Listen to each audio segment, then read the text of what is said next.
सबका स्वागत है इस चैनल में जिसका नाम है लर्न राइट एवे बाय सुतपा।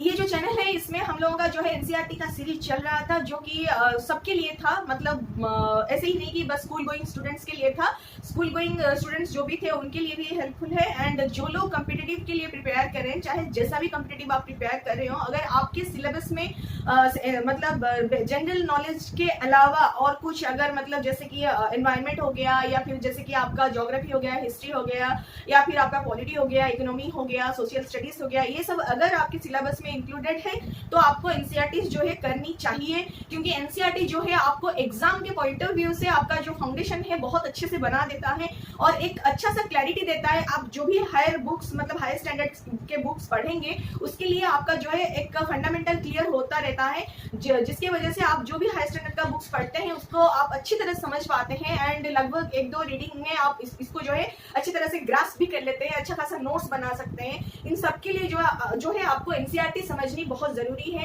एनसीईआरटी जो है हमारा ऐसा नहीं कि बस हमारा स्कूल का पढ़ाई जो भी था उसको रिवाइज करता है, बल्कि हमको एक बहुत अच्छा फाउंडेशन भी देता है। आगे जाके जो भी मतलब हम लोग पढ़ेंगे, हाई स्टैंडर्ड का बुक्स हो गया, रेफरेंस बुक हो गया, या फिर कुछ भी जैसे एग्जाम ओरिएंटेड बुक्स जो भी रहता है हमारा, सबको पढ़ने के लिए आसानी से समझने के लिए भी ये बहुत हमें हेल्प करता है। और कभी कभार ऐसे भी देखा जाता है कि बहुत सारे क्वेश्चन ऐसा होता है जो कि एनसीईआरटी से पूछे जाते हैं डायरेक्टली, जो कि हमें पता नहीं होता है, क्योंकि हम लोग बस ऐसे ही लग जाते हैं रेफरेंस बुक पढ़ने में। एंड हम सोचने लगते हैं कि ये जो रेफरेंस बुक्स है मतलब ये एग्जाम ओरिएंटेड होता है, बेसिकली एग्जाम के पॉइंट ऑफ व्यू से इसको बनाया जाता है, तो बस इसको ही पढ़ लेते हैं एंड चले जाते हैं एग्जाम में तो हो जाएगा, ऐसा नहीं होता है। कभी कभार जो है एनसीईआरटी से क्वेश्चन आ जाता है और ये बेसिक बुक्स क्योंकि है, इनसे क्वेश्चन पूछने में आपको ये दिक्कत नहीं हो सकता है कि ये आउट ऑफ सिलेबस था, क्योंकि ये सिलेबस से भी नीचे वाला पोर्शन है। सिलेबस तो आपका एग्जाम ओरिएंटेड ही बना हुआ रहता है, पर इसका मतलब ये नहीं कि आप इसका बेसिक बुक्स जो भी रिलेटेड है इससे आप उसको छोड़ दें एंड सीधे हायर स्टैंडर्ड के बुक्स में चले जाएं। ठीक है, पहले आपको बेसिक नॉलेज लेना चाहिए, फिर जाके रेफरेंस बुक्स को पढ़ना चाहिए। तो यहाँ पे हमारा जो भी एनसीईआरटी चल रहा था वो एनवायरनमेंट के साथ लिंक हो रहा था, क्योंकि देखिए हमारा जो भी ज्योग्राफी का एनसीईआरटी चल रहा है अभी 7th क्लास का एनसीईआरटी चल रहा है, 6 ऑलरेडी कवर हो चुका है, साइंस का भी 6th क्लास का एनसीईआरटी कवर हो चुका है, इकोनॉमी का 9th क्लास का एनसीईआरटी कवर हो चुका है। ठीक है, तो इसमें से 6th का साइंस एंड 6th का जो हमारा ज्योग्राफी कवर हो चुका है। उसके बाद हम जो 7th क्लास का चला रहे थे एनसीईआरटी, उसमें जो है एनवायरनमेंट का काफी पोर्शन जो है आ रहा है। ठीक है, तो एनवायरनमेंट के लिए ऐसा कुछ स्पेसिफिक एनसीईआरटी तो नहीं है, उसको आपको ऐसे ही बायोलॉजी से कुछ चैप्टर्स, बायोलॉजी बुक से कुछ चैप्टर लेना होगा, साइंस के कुछ चैप्टर्स लेना होगा, ज्योग्राफी से कुछ चैप्टर लेना होगा, उस तरह से जो है आपका एनवायरनमेंट कंप्लीट होता है। लेकिन जो बच्चे बेसिकली कॉम्पिटिटिव के लिए प्रिपेयर कर रहे हैं उनके लिए जो है एनवायरनमेंट का स्पेसिफिक बुक्स रहता है, जिस तरह से कि आप अगर ऐसे यूपीएससी के लिए प्रिपेयर कर रहे हैं या फिर कोई भी स्टेट सिविल सर्विस एग्जाम के लिए प्रिपेयर कर रहे हैं तो उसके लिए जो है आपको अच्छा खासा बुक्स मिल जाता है एनवायरनमेंट प्रिपेयर करने के लिए। उसमें से एक बुक जो है शंकर आईएएस एनवायरनमेंट बुक। ठीक है, ये जो शंकर आईएएस एनवायरनमेंट बुक जो है ये बहुत अच्छा एक बुक है एनवायरनमेंट के लिए, एनवायरनमेंट प्रिपरेशन के लिए, एनवायरमेंटल साइंस प्रिपरेशन के लिए।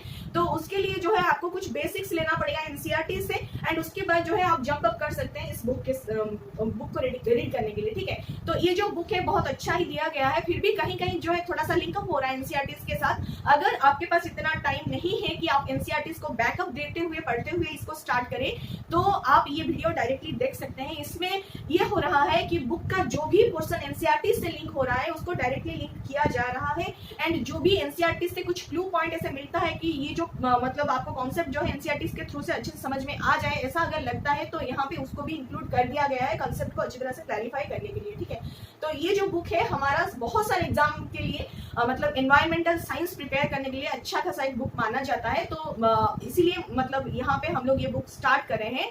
आज के लेसन में इसका जो चैप्टर 1 है, शंकर आईएएस एनवायरनमेंट बुक का जो चैप्टर 1 है उसका पहला पार्ट हम लोग करेंगे। चैप्टर थोड़ा सा बड़ा था, बहुत कुछ उसमें फैक्ट था, बहुत कुछ उससे जो है शॉर्ट क्वेश्चंस बन सकता है, तो ऐसे मतलब रन थ्रू करने से कुछ फायदा नहीं है। तो थोड़ा थोड़ा करके देखेंगे चैप्टर को, ऐसा भी नहीं कि बहुत लंबा खींचूंगी मैं वीडियो को, बहुत ही मतलब दो या हार्डली 3 पार्ट में चैप्टर कंप्लीट हो जाएगा, लेकिन अप टू द पॉइंट ही होगा एंड बहुत ही शॉर्ट एंड ब्रीफ में हम इसको जो है कवर करते हुए जाएंगे, लिंकअप करते हुए एनसीईआरटी के साथ। ठीक है, तो चैप्टर 1 जो हमारा था ये इकोलॉजी के ऊपर था। तो इकोलॉजी जो है एनवायरनमेंट का बहुत ही बेसिक सा वर्ड है। एनवायरनमेंट अगर स्टार्ट होता है तो इसी वर्ड से ही स्टार्ट होता है, इसी से ही हमारा एनवायरमेंटल साइंस जो है स्टार्ट होता है।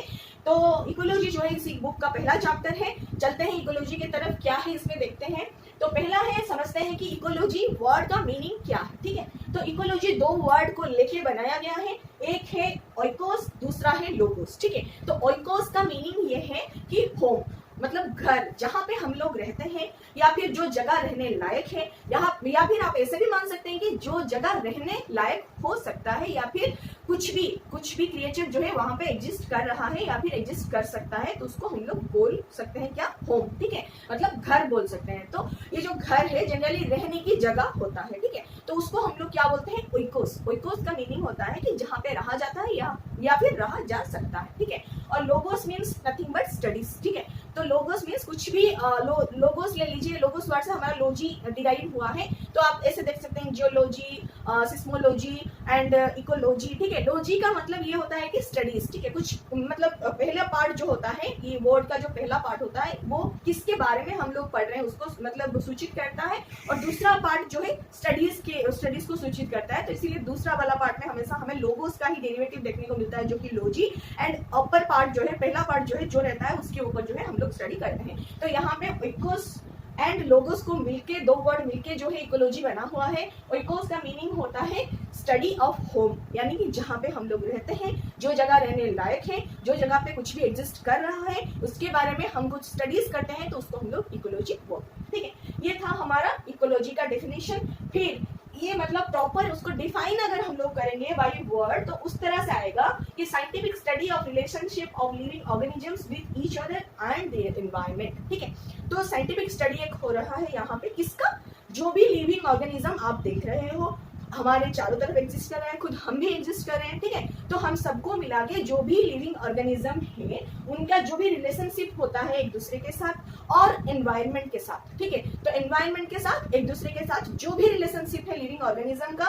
उसको साइंटिफिकली स्टडी करने का मतलब होता है कि हम लोग इकोलॉजी को स्टडी कर रहे हैं। ठीक है, तो ये जो होता है इसमें हम लोग क्या स्टडी करते हैं, इकोलॉजी में हम लोग बेसिकली क्या स्टडी करते हैं, तो इसमें जो हमारा बेसिकली हमारा जो ऑर्गेनिज्म होता है वो एनवायरनमेंट के साथ कैसे एडजस्ट करता है। ठीक है, एनवायरनमेंट उसको कैसे मोल्ड करता है। ऐसा तो नहीं कि हम लोग एक बार से मतलब जैसे भी एडजस्ट, मतलब जैसे भी एटमॉस्फेयर में हम लोग को छोड़ दिया जाए, जैसे भी एनवायरनमेंट में छोड़ दिया जाए, उसी जगह पे हम लोग एक तरह से एडजस्ट मतलब सडनली कर ही लेते हैं, ऐसा नहीं होता है। तो कहीं पे भी जो एनवायरनमेंट अगर चेंज होता है, या फिर हम कहीं और जगह पे घूमने जाते हैं, या फिर कुछ और जगह पे हमारा मान लीजिए ट्रांसफर होता है, तो रहते हैं, तो फिर वो एनवायरनमेंट हमें कुछ डिफरेंट लगता है। ठीक है, पहले डिफरेंट लगता है, कुछ दिन रहने के बाद जो है हम धीरे धीरे करके उस एनवायरनमेंट के साथ एडजस्ट करने लगते हैं, और एनवायरनमेंट जो है हमें मोल्ड करता है। इसी को ही हम लोग ऐसे बोल सकते हैं कि हम लोग जो है एडजस्ट करते हैं, एनवायरनमेंट जो है हमें एडजस्ट कराता है, यानी कि हमें मोल्ड कराता है, ताकि हम लोग जो है उस एनवायरनमेंट के साथ एडजस्ट कर सकें।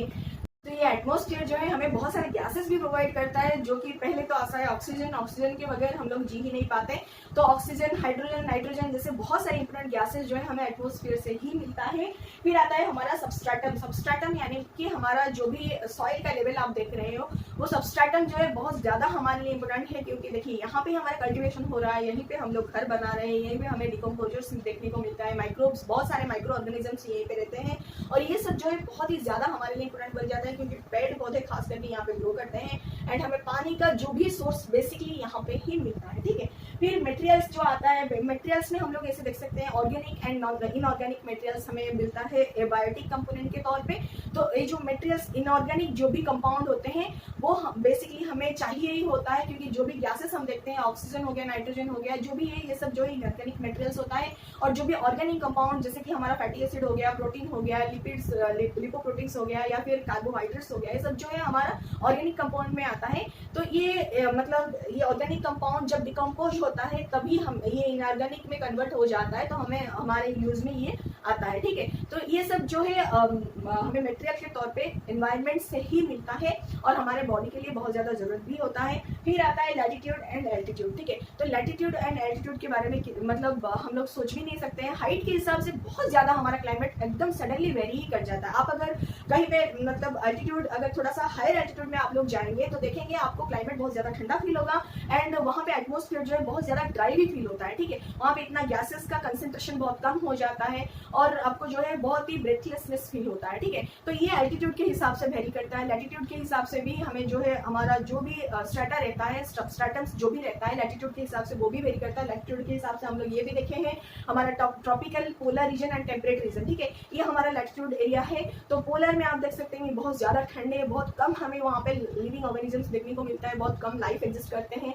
टेम्परेट में काफ़ी ज़्यादा हमें लाइफ एग्जिस्टेंस देखने को मिलता है, जो जबकि ट्रॉपिकल में हमें बहुत कम लाइफ एग्जिस्टेंस देखने को मिलता है और बहुत ही घना जंगल वहाँ पे हमें देखने को मिलता है। Heavy rainfall and heavy temperature की वजह से हेवी सनलाइट भी वहाँ पे मिलता है देखने को। तो वहाँ पे हम लोग उसके बारे में बहुत ही डिटेल में जो है स्टडी कर चुके हैं और भी इसके बारे में आगे जाके बहुत ही मतलब डिटेल में हम लोग स्टडी करने वाले हैं। तो ये था हमारा पार्ट 1 और ये जो चैप्टर है पार्ट 2 में, और इसके बारे में हम एबायोटिक कंपोनेंट तो देख लिए, बायोटिक कंपोनेंट्स हम लोग देखेंगे और कुछ इसके बारे में थोड़ा सा फंडामेंटल चीज जानेंगे। फिर जो है हम लोग एनवायरनमेंट के दूसरे चैप्टर की ओर बढ़ेंगे। तो ये सब जो है फंडामेंटल चीजें हैं, ये जब तक हमें क्लियर नहीं होगा हमें आगे वाले चैप्टर्स नहीं समझ में आएंगे। एंड ये जो चीजें हैं डायरेक्टली एनसीईआरटी के साथ भी लिंकअप हो रहा है। अगर आप लोग एनसीईआरटी कवर कर चुके हैं अच्छे से तो ये आपको बहुत अच्छी तरह समझ में आ जाएगी। अगर कहीं पे समझ में नहीं आ रहा है एनसीईआरटी का, जहाँ पे जरूरत है जितना वो मैं बता दी हूँ, आप जाके इसी चैनल में प्रोवाइडेड है एनसीईआरटी का वीडियोस भी आप देख सकते हैं, ठीक है। तो अगर आपको यहाँ तक समझ में आ जाता है तो अच्छी बात है। अगर नहीं आया है, कहीं पे भी कुछ भी डाउट लग रहा है तो आप बिल्कुल कमेंट करके बता सकते हैं। एंड अगर आप कुछ भी इंप्रूव कराना चाहते हैं, कुछ ऐड ऑन होना चाहिए, अगर आपको ऐसे कुछ लगता है तो बिल्कुल आप कमेंट करके बताइए। अगर आपको अच्छा लग रहा है लाइक, शेयर एंड सब्सक्राइब करना मत भूलिए। Thank you so much and नमस्ते।